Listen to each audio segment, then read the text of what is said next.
A common question that seems to be going around not only this year, but every year there's a new Call of Duty game release is it any good? And while it's a very important question, I can't help but dislike when people ask it. Hey everyone and welcome back, good to see you all, hope you're doing well, and today I want to cover if Black Ops 6 will be the best Call of Duty of all time. To further explain myself, I don't like when people ask if COD games are any good because no opinion or experience will be the same, with this year being no different. Actually, I find this year to be a great example of this. As you may know, countless people are arguing that the connection of the servers for this beta are some of the worst yet. And while that may be true for some, I went through my entire beta experience without any packet burst or lag. Anyway, let's get into why I think this may be the best Call of Duty of all time. To start off, I do want to say all this is personal opinion, to which you may not agree. But we're all here for fun and I may just alter your view on certain topics. Starting off, I want to cover what makes a COD game good. Let's start with the campaign side. It seems that most people agree that a campaign has to have a good narrative, memorable characters, and even a shocking view of war. We see these kinds of things in multiple Call of Duty games where the player is hooked to the story of a campaign, and when you add in characters like Mason Price and even Soap, who many people recall his tragic death, it really puts a storyline together and helps the player really connect to the characters. Quickly, think about one of the most memorable campaigns from Call of Duty past. Most people will probably recall the No Russian mission from Modern Warfare 2. Remember, no Russian. Why is this? Well, the answer is actually really simple. With the history of not only 9/11 but many other terrorist attacks, it was seen as shocking to go on a rampage through an airport, mowing down civilians in the process. It was this shock, the horror, and the controversy that made this moment in gaming history one of the most memorable. Some may also argue that a branching narrative is good. A branching narrative allows the player to choose how the campaign is played and how the ending may turn out. We've already seen that Black Ops 6 campaign will allow the player to make their own decisions. However, we do not know if this will impact the ending yet. On top of that, the campaign should have a great villain. Thinking of some examples, two villains come to mind right away. Makarov from the Modern Warfare series and Handsome Jack from the Borderlands series. For many people, the story of Borderlands 2 is the best of the entire franchise, and the reason mostly seems to be due to Handsome Jack. Handsome Jack was a villain that the player loved to hate. While you play through the story, Handsome Jack always has some smart-ass thing to say to the player. I'm racking my brain trying to think of a name for that diamond pony I bought. I was going to call it Piss for Brains in honor of you, but that just feels immature. Which builds a connection to form a hate for the villain.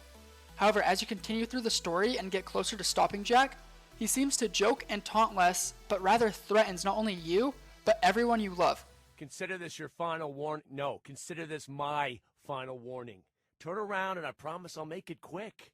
But I swear, you take one more step, every soul back in Sanctuary will die staring at their own lungs as I rip them from their chests.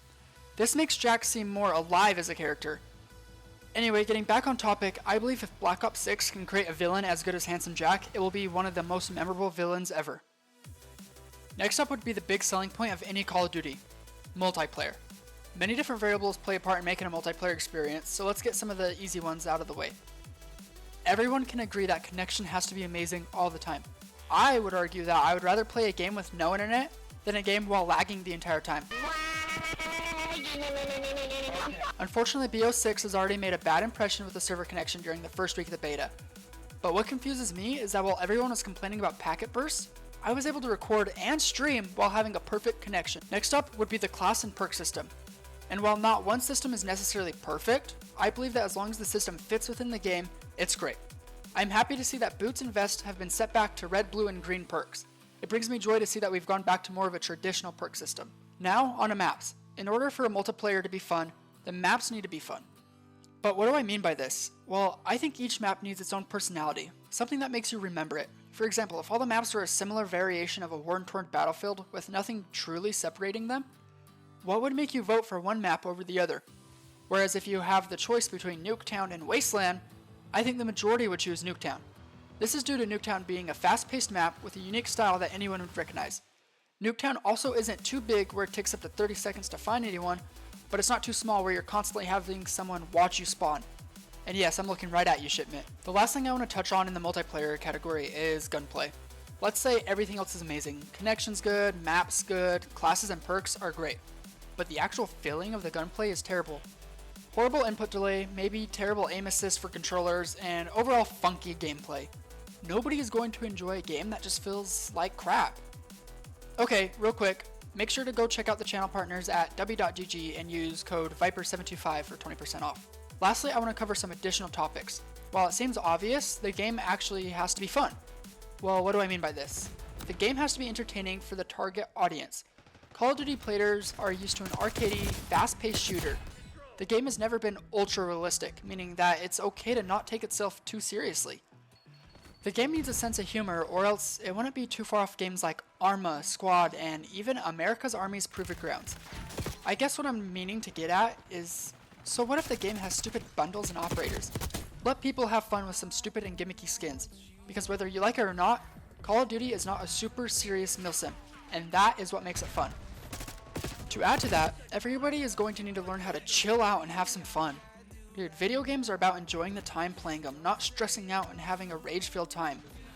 Why are channels like Vanos Gaming, Merc Music, and Smitty so entertaining? Well, it's because they don't take anything seriously.